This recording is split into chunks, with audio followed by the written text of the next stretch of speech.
Fala, galera! E aí, todo mundo bonzão do coração? Mais um episódio do seu Bigode de Newton, o seu podcast diário, o seu podcast semanal, por que não mensal, né? Mas a gente acredita que seja diário. E aqui sempre naquela alegria, naquela felicidade, com convidados maravilhosos que vocês adoram. Hoje, pessoal, eu tenho aqui a professora Mariane Rovero. Rovero, falei certinho, professora Mariane Rovero, professora doutora em patologia, graduada em nutrição pelo Unisagrado aqui de Bauru. Recebam com muito carinho, pessoal, salva de palmas. Salve de palmas. Uhul! Aê, aí sim. Mariane, é um prazer aqui. Eu chamo a professora Mari, né, também, eu sempre aqui, eu curso, já perceberam que eu encurto os nomes, né? Mas é a professora Mariane, ela que é a minha nutricionista lá do Instagram, ela vai comentar aqui sobre a minha gordura corporal que está cada vez menor, né? Eu tô baixando meu BF, né? Tô falando sério. Mas, professora Mariane, é um prazer ter você aqui. Gostaria que você se apresentasse para o pessoal. Olá, boa tarde a todos. É um prazer estar aqui, professor Vinícius. Fiquei muito feliz pelo convite, pela lembrança. E com certeza a gente vai bater um papo bem gostoso aqui essa tarde. Ah, com certeza. Eu não tenho dúvidas nenhuma que a gente vai ter assim, um papo. Aqui já na preparação, pessoal, já estava fluindo a conversa. Tivemos até que selecionar os itens aqui de tanto assunto que a gente tem para falar. Mas já logo de cara, então, Mari, eu queria te perguntar o seguinte. Antes de entrar para a nutrição, você tem um histórico na medicina? Isso. Conta isso pra gente, por favor. Exatamente. Então, vamos lá. Contar um pouquinho, né? Então, lá na adolescência, né? Quando a gente tem que descobrir o que a gente quer ser quando crescer, que é um momento muito difícil. Eu sempre falo que a gente pensa na nossa profissão, a gente é muito jovem, né? A gente é novo, ainda não conheceu direito as áreas de atuação. Então, eu sempre tive duas referências ali. Então, eu queria psiquiatria, então a medicina buscando a psiquiatria, e a nutrição, porque eu tive como referência uma profissional que me atendeu quando eu era mais jovem, porque aí tem um detalhe, que eu até esqueci de mencionar antes. Eu sou vegetariana. Ah. E eu sou vegetariana há uns 25 anos atrás. E eu sempre brinco que nessa data, né, lá atrás, a gente não tinha facilidade que tem hoje de sair para comer no restaurante, e mesmo dos profissionais da área da saúde entender que essa é uma opção e que sim, a gente pode ser saudável, a gente tem uma vida normal sendo vegetariana. Até brinquei com os alunos ontem, eu falei que eu superei as expectativas de vida, né? Sim, virei uma adulta, você mesmo sendo vegetariano. Porque antigamente isso não tinha. Então, aí eu fui nessa profissional e assim, fiquei encantada, que ela desenhava na lousa o trato gastrointestinal, como funcionava, o processo digestivo, e isso me chamou muita atenção. Mas aí eu acabei indo para medicina, entrei com 17 anos na faculdade, extremamente jovem e imatura, né? Cursei 2 anos e aí acabei indo para nutrição, de fato. Mas aí, como eu havia dito, eu sempre soube que no final das contas eu queria ser professora. Esse era o meu sonho. Ainda dentro da medicina, eu lembro perfeitamente eu chegando no prédio e falando para o meu pai: pai, eu quero ser professora. Vai estar escrito no meu jaleco: professora doutora Mariane Rovero Costa. E assim foi. Então, eu fui na nutrição, me formei e busquei o mestrado, o doutorado, né, em Botucatu, na área de patologia. E hoje sou extremamente realizada dentro da nutrição, né? Atuando tanto na nutrição clínica, com atendimento e consultório, e como docente também. Que legal. Agora, olha, você mencionou uma parte interessante, assim. Da onde despertou, então, professora Mariane, essa vontade para ser professora? Olha, eu acho que eu sempre gostei muito de estudar. Sempre gostei muito de ler, e eu sempre tive como referência nesse aspecto, meu pai sempre foi uma pessoa assim também, que gostava de estudar. Então, eu lembro em casa, ele tinha a estante de livros dele. Mas seu pai não era professor? Não. O meu pai era biólogo e posteriormente ele fez engenharia agronômica. E aí eu vi os livros, eu achava isso o máximo, adorava ficar lá lendo e tudo mais. Então, acho que eu sempre tive essa questão de estudar. Porque professor... Na verdade, hoje em dia, vamos lá, que toda profissão precisa estudar sempre, né? Mas, assim, professor, a gente está inserido dentro de livro, de artigo e tudo mais. De conhecimento. Então, eu sempre tive essa vontade, assim, a felicidade em aprender uma coisa nova, de entender alguma coisa, o funcionamento do nosso organismo, isso sempre fez muito sentido para mim. E também passar isso. Porque eu lembro nas provas, então sempre se reunia os grupinhos ali e eu que era que organizava o estudo, vamos dizer assim, né? Que explicava a matéria para um, para outro. Então, acho que eu sempre tive essa vontade mesmo, né? De passar o conhecimento. Interessante. E aí, bom, daí você sai da medicina, que já é um curso puxado, que já imagino que deve ter ali tido um pouco de desilusão com a área biológica, e aí, como você disse, entra para nutrição. Então, como é que é essa entrada na nutrição? A entrada na nutrição é bastante interessante, porque dentro da nutrição, a gente tem diversas áreas de atuação, né? Então, a nutrição clínica é uma delas, a docência é outra, né? A nutrição esportiva, que acaba estando junto ali com a nutrição clínica, mas a gente tem também a área da alimentação coletiva. E eu lembro que as primeiras matérias específicas da nutrição eram as disciplinas de alimentação coletiva. E eu falava, meu Deus, não tem nada a ver, não é isso que eu quero, o que eu estou fazendo aqui? Mas aí, à medida que o curso foi andando, né, a gente vai tendo contato com as disciplinas clínicas e tudo mais, e aí eu vi que realmente eu adoro a nutrição, mas se eu adoro a nutrição, eu amo ser docente. Eu acho que essa é o grau, é a escala, né, de amor. Realmente, eu sou apaixonada pela docência. Eu gosto muito de dar aula, de ter o contato com os alunos, né? E lá no estágio eu supervisiono o estágio de nutrição clínica, na clínica de nutrição. Então, também tem contato com os pacientes lá da clínica. Então, acho que é extremamente satisfatório, realmente, ser professora. Que interessante. E aí, Mari, você foi se especializar na nutrição em qual área? Então, vamos lá. Aí tem um detalhe, né? Porque, paralelo ao mestrado, logo que eu saí da faculdade, na verdade, até antes de entrar no mestrado, eu comecei uma pós. Então, eu comecei uma pós em suplementação nutricional, clínica esportiva, suplementação e fitoterapia também. E aí, comecei essa pós e fui atender num consultório, né? Num consultório particular. E aí, à medida que o tempo foi passando... mas foi logo no começo mesmo, logo após a formatura, eu fui chamada para ser professora substituta. Na verdade, professora convidada no curso de gastronomia. E aí veio, né? Todo aquele desejo, todo aquele desejo de docência, de estar com os alunos, enfim, veio à tona.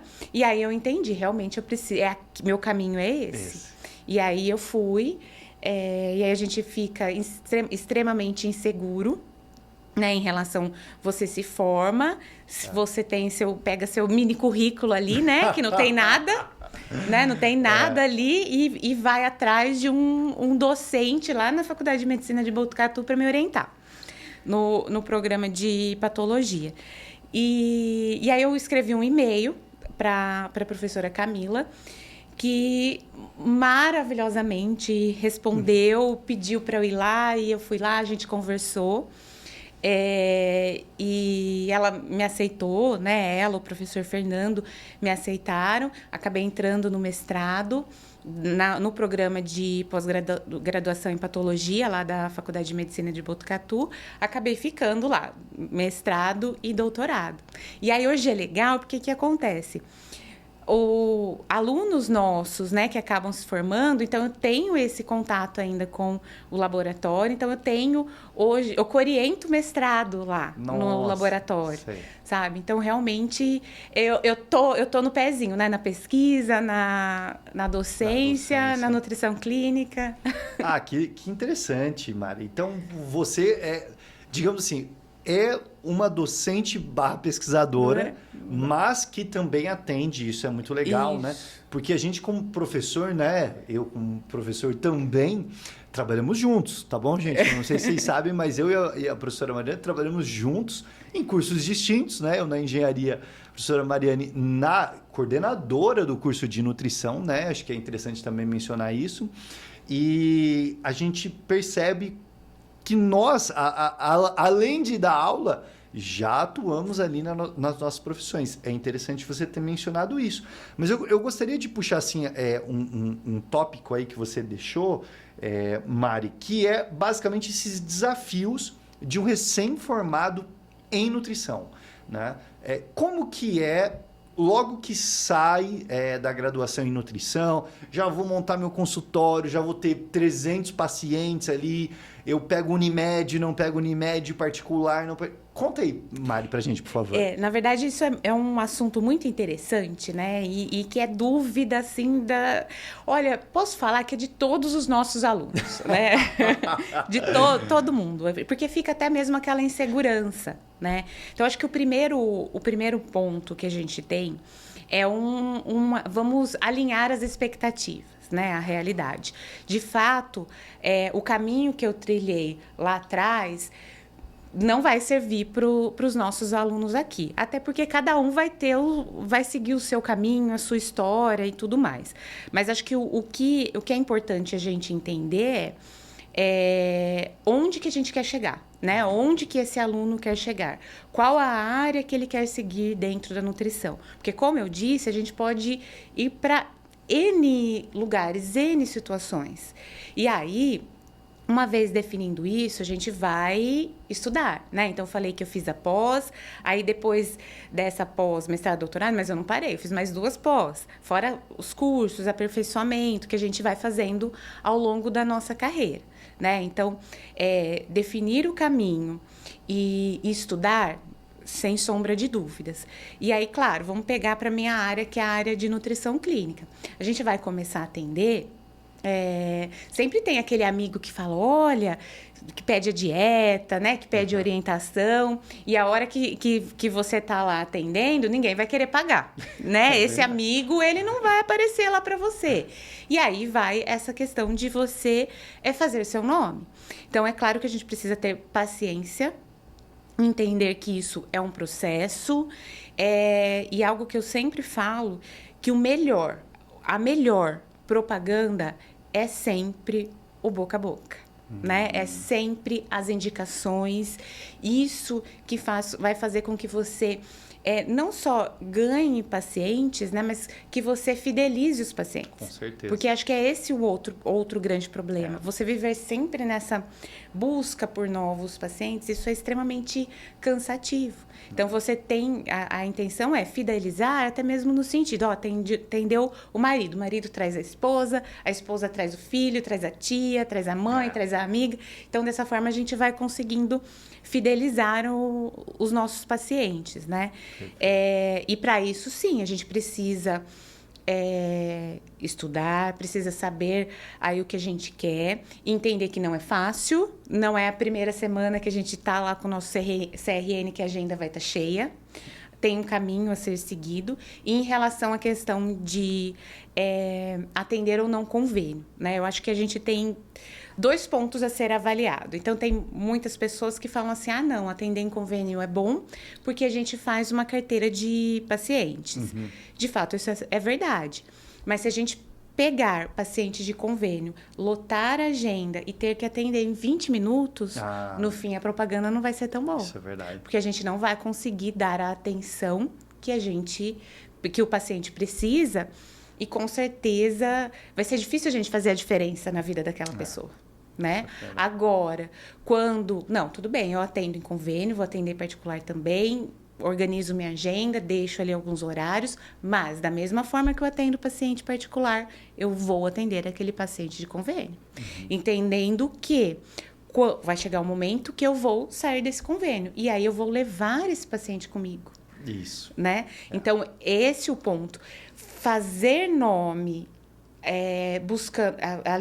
buscando nome através de quantidade de paciente, eu acredito que esse não seria o melhor caminho. Interessantíssimo, né? Esse ponto. Porque a gente pensa muito que o barato, né? Ele vai ser... barato. Vendo no convênio eu vou. E às vezes esse barato sai caro, né? Exato. Esse barato sai muito caro depois, né? E até eu gostaria de puxar uma ideia que você mencionou dessa própria pergunta. E nem está no nosso roteiro aqui. Mas, Mari, como que são assim, esses especialistas em nutrição de internet? Você acha que, assim como tem muita gente que não tem formação em educação física, pega treino na internet, vai lá, treina e se machuca. Existem muitas pessoas que fazem dietas pela internet e acabam tendo problemas? Na verdade, é um grande problema que a gente tem, né? Poderia até brincar que o concorrente quase nem é o colega nutricionista, o concorrente é a internet. O influenciador. Isso, é o influenciador, exatamente. Então, a gente pega muito paciente que já vem com grandes questões porque ouviu dizer na internet, né? Então, dietas específicas, orientações em relação a alimentos que não devem ser consumidos, que a gente tem, enfim, profissionais falam... Profissionais não, né? Não dá nem para falar que são profissionais, mas assim, coaches, enfim, falando em verdade sobre a nutrição e, de certa forma, aterrorizando o ato de comer, né? Que é algo que é para ser algo extremamente simples e tranquilo. Né? Uma vez que a gente tem a alimentação, a nutrição, como... Acho que é um ponto social nosso, né? Do ser humano. A gente sempre se reúne com os amigos em volta da mesa e faz desse momento uma partilha. Então, a partir do momento que a gente tem pessoas que atuam, não são profissionais, mas que acabam entrando nessa área e orientando de forma errada a população, a gente está adoecendo, posso dizer assim. Né? A gente está adoecendo. E eu, assim, puxando um gancho, eu acredito que eu seja um exemplo sobre isso, sabe? Mas eu fico, às vezes, com muito medo de açúcar. Porque se fala muito sobre o açúcar, e eu vejo a minha avó com 94 anos, a minha noiva, a Mariana, e ela sabe muito bem disso, né? Que às vezes eu como um açúcar ou outro, e ela fala, deixa disso, o mal não está no uso, está no abuso, né? E a gente vai criando essas neuroses na cabeça, né? Isso é muito crítico. Isso. Vocês têm, assim, vários relatos sobre isso? E é muito engraçado porque eu lembrei de uma situação, mas assim, que se repete. Que é a seguinte, o paciente chega no consultório, você falou do açúcar e eu já vou entrar aí, mas só um parênteses. É só um exemplo. Um parênteses, né? Mas o que acontece? Ele entra no consultório e ele não come banana. Porque tem muito açúcar. Nossa. A banana, melancia tem muito açúcar. São frutas específicas normalmente. Tem muito açúcar. Ok. E aí você vai pegar o recordatório. A banana e a melancia não pode comer. Mas pode lotar de farofa o arroz. Pode comer um monte de salgadinho, um monte de refrigerante. Então a gente tá virando... Tá tendo um momento, né? Que qual é o valor que a gente dá para uma fruta... E qual o valor que a gente dá para um alimento que, de fato, é rico em açúcar, gordura e tudo mais. Então, é muito engraçado isso, porque, assim, não foi um, não foram dois, não foram três. São muitos pacientes que chegam com questões específicas. Não comem uma fruta, mas comem um monte de outras coisas, né? E o açúcar realmente é um problema.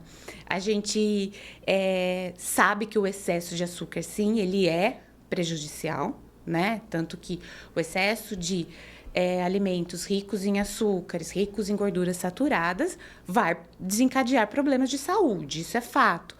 Porém, contribui, né, num contexto específico para esse desfecho. Porém, a gente pode comer açúcar. Claro. Né? Eu sempre falo isso, até mesmo para os pacientes, que a gente tem uma recomendação de açúcar que a gente pode seguir. Até porque, um ponto importantíssimo, que eu acho que isso é a chave de ter uma boa relação com a comida. Nenhum alimento, nenhum nutriente fora de contexto vai curar ou adoecer ninguém. Ah, que interessante. Né? Então, se eu comer lá, eu tomo um café, coloco uma colher de açúcar no café, e meu dia faço exercício físico, como frutas, verduras, legumes, o que vai fazer essa colher de açúcar no café? Né? É verdade. Então, a falta de métrica que a gente tem, falta de né? métrica, com certeza. E, claro, né, aproveitando você mencionar isso, eu sempre uso a palavra aproveitando, já perceberam? Que eu vou pegando coisa aqui, que essa busca rápida, né? A gente vive hoje numa sociedade muito acelerada, eu costumo brincar que é o WhatsApp 2x, né? A gente está querendo resultados rápidos. E como que está, assim, do ponto de vista da nutrição, professora Mariane, essa busca rápida pela magreza, pelo corpo ideal, pelo corpo perfeito? O pessoal está abusando muito do Ozempic, está usando muito anabolizante. Qual que é a sua visão sobre isso? Na verdade, daria uma aula, né? Daria um podcast só sobre isso. Fica a dica aí, pessoal. Daria uma manhã, uma tarde falando sobre isso. Mas eu acho que porque daí a gente pode tirar vários caminhos, né? Um deles é justamente o que é o corpo ideal. Qual é o corpo ideal? Né? Eu brinco que o corpo ideal é o corpo que eu tenho. Né? Porque o meu corpo ideal é aquele que eu nasci... Que eu habito. Exatamente isso. Que é minha morada, minha casa. Exatamente. Porque a gente fica buscando corpos que, na verdade, são irreais. Né? Que a gente vê em televisões, em desfiles que a gente estava comentando, né? O desfile da Victoria's Secret que teve recentemente. Então, são corpos que são irreais e que não necessariamente são saudáveis, né? Esse é outro ponto importante também que a gente precisa pontuar. E aí a gente tem uma associado a isso, a gente tem uma questão que é a busca por soluções rápidas, certo, né? Que todo mundo busca resultados rápidos de um dia para o outro e, na verdade, de fato, a gente não tem, consegue, né? Não tem isso. E aí a gente poderia, até indo agora para a questão do tratamento de obesidade, eu acho que a gente tem que entender que a obesidade, ela é uma doença crônica. Ela é uma doença crônica e multifatorial. E altamente prevalente. Né? Então, se a gente tem dados do Ministério da Saúde, que através do inquérito telefônico, né, a Vigitel, que foi feito em 2019, a gente tem no Brasil mais de 55% de pessoas com excesso de peso e 19,8% com obesidade. Quer dizer, a gente tem uma alta prevalência de obesidade. E, recentemente, a Unicef publicou um relatório que mostrou que a obesidade superou a desnutrição como a principal forma de má nutrição. Nossa Senhora. 1 em cada 10 crianças são obesas. Você vê. Né? E essa realidade Ninguém no mundo imagina, no Brasil. Eu acho que isso, né? A gente se preocupa... Claro que a desnutrição ainda também existe. Também é preocupante, com certeza. Isso, mas a obesidade está crescendo. Olha. Né? Então, a gente entende que a gente tem um problema de saúde pública e que a gente precisa tratar. E aí, a gente sabe que a obesidade é multifatorial, ela está relacionada... Eu sempre dou um exemplo aqui, né? E se eu estiver falando muito, por favor, me corte. Imagina! Você pode falar o quanto você quiser, professora Mariane, a gente está aqui à sua disposição. Obrigada, Vinícius. Eu sempre dou um exemplo assim, né? Então, vamos pensar. O nosso estado nutricional, ele é uma balança que tem ali nela, né? 2 pratinhos. Quanto a gente come, quanto a gente gasta. Certo. E é muito simples isso, né? Se eu comer mais do que eu gasto, eu vou engordar. Vai acumular. Isso, vai acumular, não tem jeito. Se eu gastar mais do que eu como, Vou emagrecer. vou emagrecer. E se eu ficar ali, vou empatar, vou manter. Muito simples, né? Então é isso, acabou? Não, porque aí que está o problema. A gente tem muitos fatores que influenciam o quanto a gente come e muitos fatores que influenciam o quanto que a gente gasta. Então são fatores ambientais, sociais, psicológicos, fisiológicos, metabólicos, enfim, genéticos, né? Então a gente tem N fatores que estão atuando aí para os dois lados da balança. Então não é simples tratar a obesidade. De fato, se a gente tivesse uma cura, né, a gente não teria vários tratamentos. Com certeza. E aí a gente já vai para outro ponto. Sendo a obesidade doença crônica, ela não tem cura. Eu saindo da obesidade, eu estou em remissão, na verdade, né? O paciente ele vai precisar ter vigilância pelo resto da vida, entendendo que são multifatores que estão influenciando ali. E olha só, você acabou de falar uma pergunta que, na verdade, é uma pergunta das exatas, professora Mariane. Você mencionou, e isso na engenharia é o lema da engenharia, é entrada, transformação e saída, né? Então, eu gostaria de fazer uma pergunta que, para mim, é muito curiosa, e eu já ouvi isso, não sei se é verdade ou não. É possível uma pessoa engordar comendo pouco?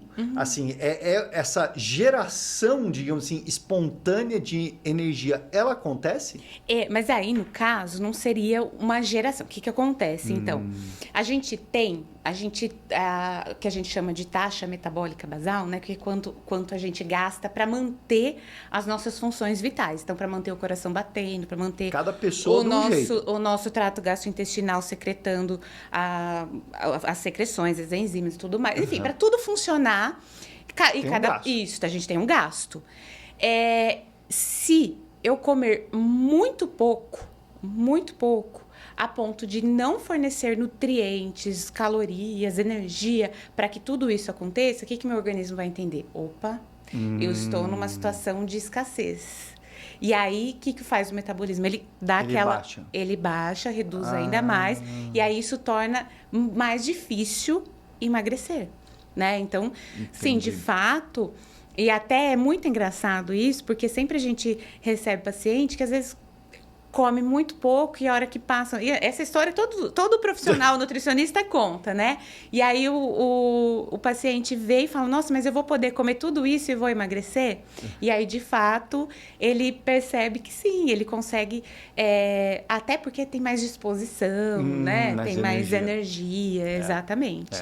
A minha avó já fala uma frase que é polêmica, que é saco vazio não para em pé, né? Mas tudo bem, a minha avó é uma nutricionista um pouco que não é compreendida. Bom, professora Mariane, olha, assim, vários tópicos que você foi puxando sobre obesidade, mas eu queria uma pergunta chave. O que é uma alimentação saudável? O que é considerada uma alimentação saudável? Vinícius, e eu acho que essa pergunta é a mais importante de todas hoje aqui, porque hoje a gente tem um conceito um pouquinho deturpado, né, do que é uma alimentação saudável. Parece que hoje em dia ter uma alimentação saudável é você tomar o seu café da manhã, ser um pratinho de cápsula do lado do seu ovo, parece que tem que postar, senão não... Isso, exato. Isso é outra conversa. Mas é exatamente isso. Os pós, que é pó disso, pó daquilo, que a gente nem sabe de onde vem.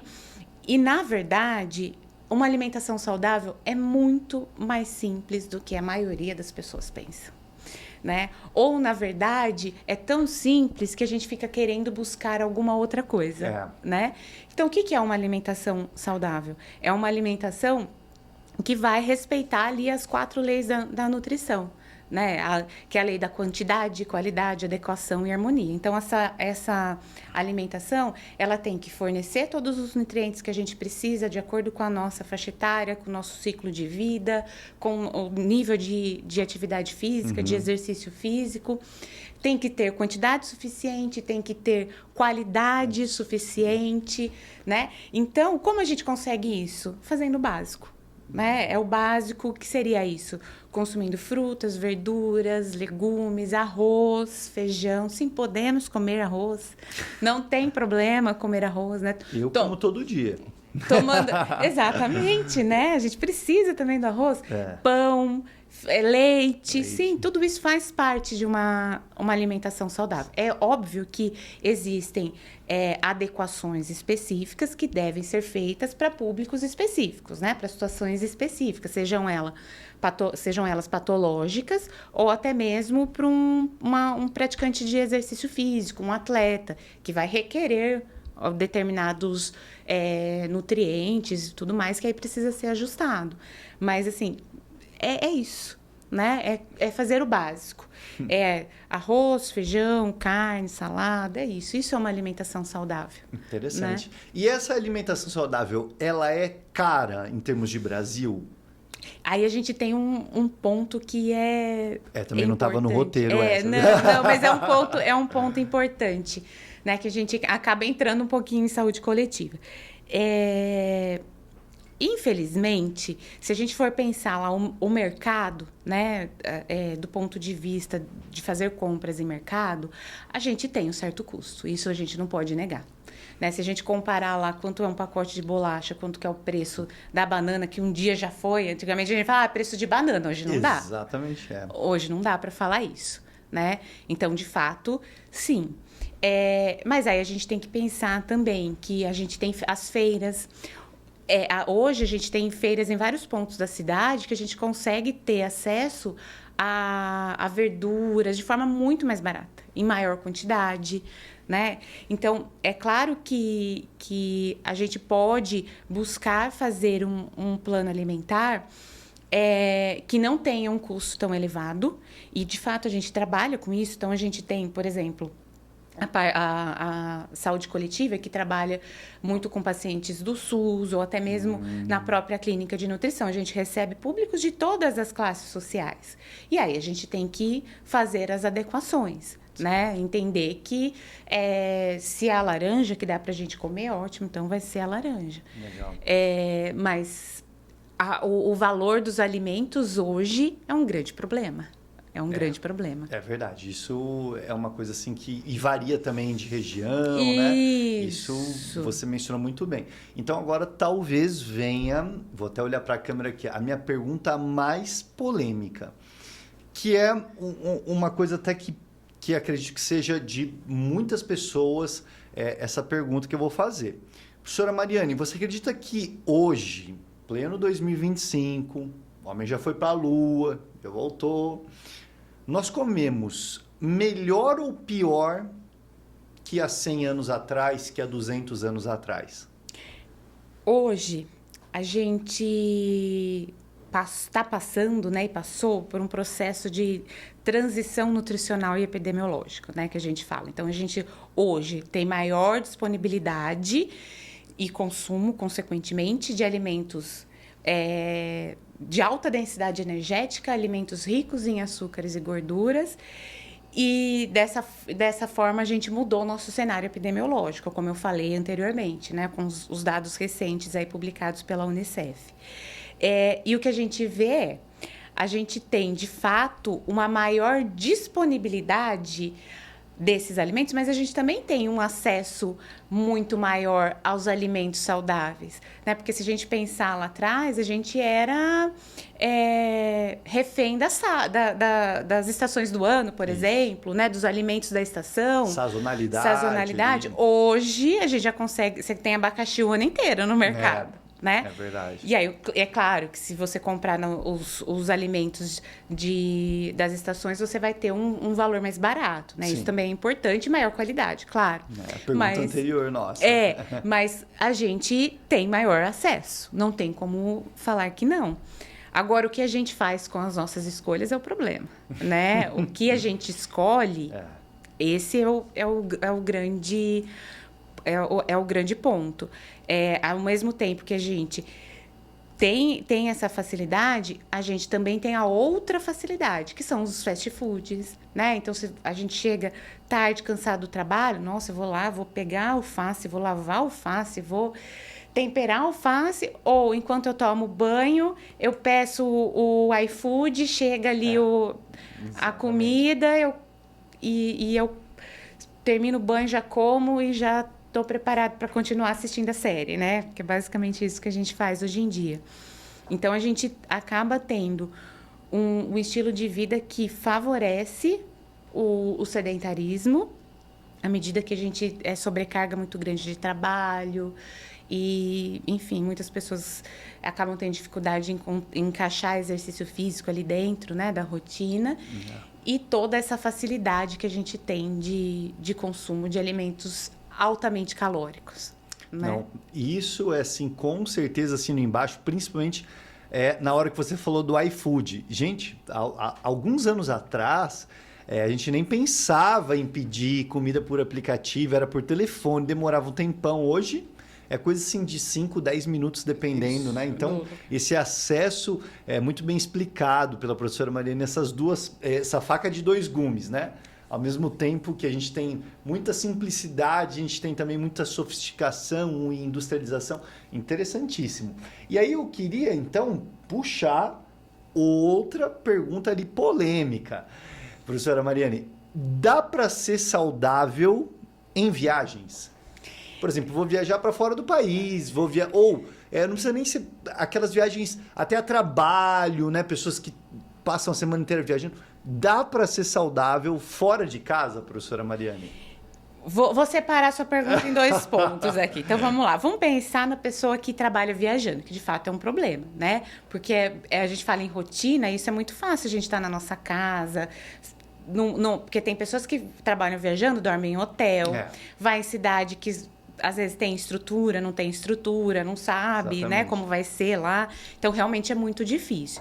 E aí, é por isso que a gente trabalha, né, dentro da nutrição, a questão da autonomia alimentar, que esse é um ponto muito importante, que é que o indivíduo, ele tenha conhecimento suficiente para fazer boas escolhas alimentares, né? Então, aí o nutricionista vai entrar justamente nisso, tentando trabalhar com o paciente para educar, né? Fazer educação alimentar e nutricional para que esse paciente possa fazer melhores escolhas nesse momento de viagem, enfim, a trabalho. E aí requer outra coisa, que é a organização, que é a disciplina, né? Então, muitas vezes, vou dar um exemplo para você. A gente estava falando lá atrás, o meu marido sempre aparece, né? Uma historinha. Mas, bem no ano que a gente casou, ele trabalhava viajando. Ele ficava a semana toda fora e ficava em hotel a semana toda. E era assim, São Paulo, praia, enfim. Aí, o que a gente fazia? Almoçar, ele ia no restaurante, em restaurante por quilo, fazia boas escolhas alimentares. Claro, tem uma esposa nutricionista, né? Pegava no pé dele. Mas ele levava as frutinhas, levava as coisinhas dele. E ele levava a marmita congelada. Às vezes não cabia na geladeira do hotel, ele pedia para deixar na geladeira lá, porque ele também ia fazendo amizade, enfim. E descia lá, pedia para eles esquentarem, eles esquentavam e ele comia ali a marmitinha dele. Então, é uma forma de organização. Claro. Né? Eu sempre falo que não dá para dar desculpa. Gente que culpa, hoje não deu tempo. Gente, é muito tempo. É como você acabou de explicar. Né? A gente consegue ele dar um jeitinho, não é verdade? Então, ele deu certo. E é assim, eu acho que eu sempre falo também para os pacientes o seguinte. Para a gente conseguir comer melhor, né, a gente precisa de tem 3 opções, na verdade. Certo. Ou a gente tem alguém que faça para nós, ou a gente paga mais caro, por exemplo, para ter uma fruta picada, para ter uma verdura higienizada, para ter as marmitinhas, para ter a praticidade, ou a gente precisa se organizar para fazer. Infelizmente, não tem outra forma, né? A gente pode até pensar em opções mais saudáveis ali de pedir de vez em quando um delivery, alguma coisa assim, mas a gente precisa valorizar a comida feita em casa, né? E aí, se a gente está falando de viagem a passeio, aí eu até brinquei, né? Eu sou a pessoa que fala o seguinte. É a pessoa certa. Exatamente. A gente gosta muito de viajar. E viagem não tem regra. A regra da viagem é não ter regra, né? É óbvio que a gente sempre tem consciência, né? Deve ter consciência em relação à viagem. O mundo não está acabando ali, né? Tá tudo bem, mas assim, eu acho que você conhecer a cultura, conhecer a gastronomia do local que você vai, isso faz toda a diferença, né? E eu particularmente amo em viagem, conhecer restaurantes, conhecer lugares.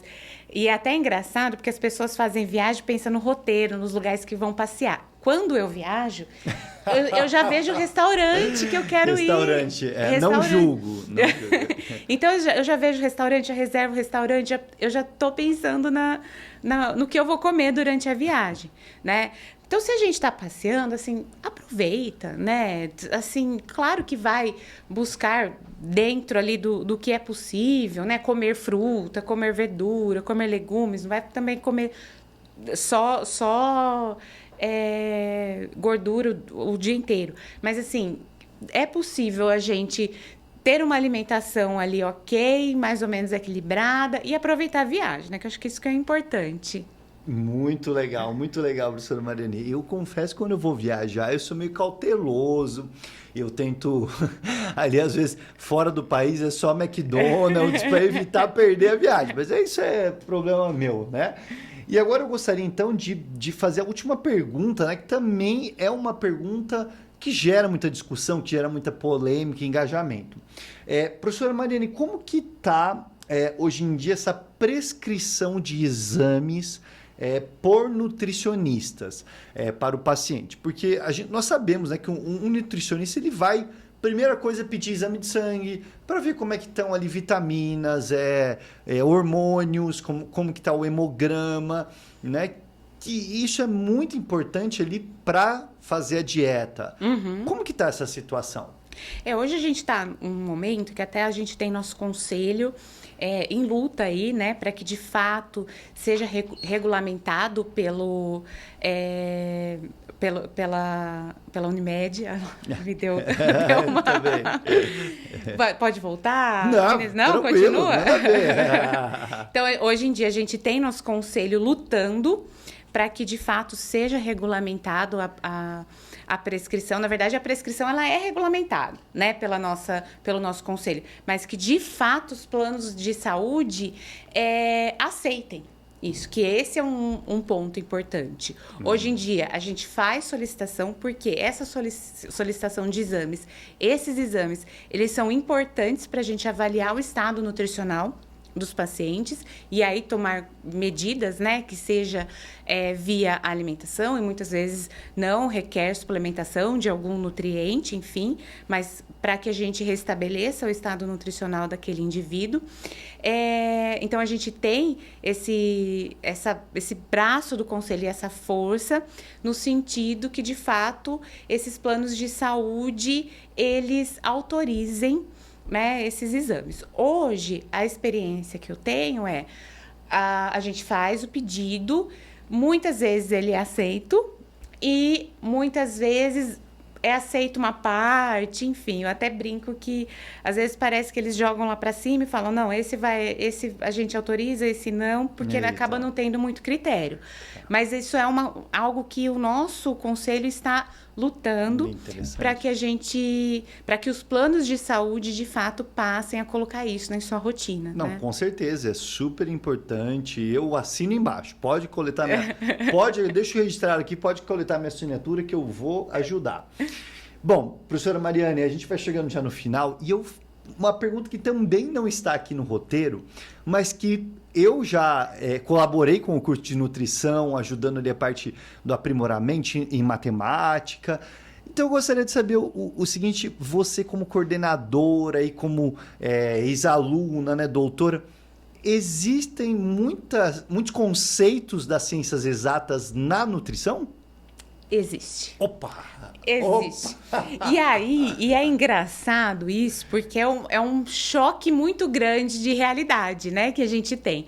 Porque muitos alunos optam pela área da saúde pela sua afinidade zero com as exatas, né? Mas, de fato, a gente tem que ter um conhecimento básico de matemática para que a gente consiga dar andamento no curso de nutrição. Então, isso vai desde cálculo, né, de plano alimentar. Claro, hoje em dia a gente tem software que faz isso. Porém, eu sempre brinco, o software ele faz o que você manda. Exatamente. Se você não souber mexer, controlar, isso, exatamente, entender o raciocínio por trás, isso vai dar problema. A gente precisa, pensando em terapia nutricional dentro de hospital, nossa, cálculo de fórmula enteral, cálculo de fórmula parenteral, isso requer muita matemática. Obviamente que é matemática básica, né? É uma regra de 3, uma formulinha ali, alguma coisa mais simples, mas sim, a gente precisa. Não tem como escapar, né? A gente precisa. Acho que a matemática faz parte da nossa vida, né, Sem professor? dúvida, sem dúvida. E outra, a gente fala, por exemplo, caloria. Caloria é um exemplo de energia. Sim. Né? Então, são coisas assim que são muito atreladas. Olha, professora Mariane, eu confesso que assim, a gente conversou aqui e eu me dei conta que a gente já está chegando no final. Estamos no final, estamos passando já quase aí do tempo previsto que nós temos aqui nos podcasts, de tão bom que essa conversa, de tão interessante que é falar. Como você disse, né? A gente tem que chamar de novo para conversar sobre assuntos específicos, né? Tem várias coisas que dá para a gente conversar, dá para a gente abrir mais. E é isso, galera. Comenta aí, compartilha para nos ajudar. Então, como de lei, como de praxe, eu gostaria de fazer essa pergunta final para a professora Mariane. Eu quero ver se ela vai acertar. Professora Mariane, Sir Isaac Newton, o nome desse canal maravilhoso que é o Bigode de Newton. Sir Isaac Newton, ele tinha bigode? Ixi, não sei responder. Não sei responder essa pergunta. Ai, é isso aí, pessoal. Olha, eu agradeço muito. Gostaria da professora Mariane deixar as redes sociais dela, o contato, quem quiser saber mais sobre o curso de nutrição do Unisagrado, curso de nutrição num todo. Por favor, professora Mariane, deixa aí como é que o pessoal pode te acessar. Claro, vou deixar aqui. Então, vamos lá. A minha rede social particular, né, é o @doutora.mariane.rovero. Da nutrição é @nutrição_unisagrado. E por ali tem WhatsApp, tanto nas duas redes, é possível falar comigo. Então, se alguém ficar com qualquer dúvida, tanto em relação à nutrição, alimentação, ao curso de nutrição, eu estou disponível nos 2 canais. Muito legal, sensacional, uma conversa muito boa, muito gostosa aqui, que não tinha fim, né? Eu vou me despedindo por aqui, pessoal, agradeço muito toda a sua atenção, sua compreensão e os seus comentários que vocês deixam aí, as curtidas. Compartilha, pessoal. Quanto mais a gente conseguir atingir, venho agradecendo muito aí toda a ação de vocês e sempre contando para o nosso próximo. Um grande abraço, pessoal. Valeu e até o próximo.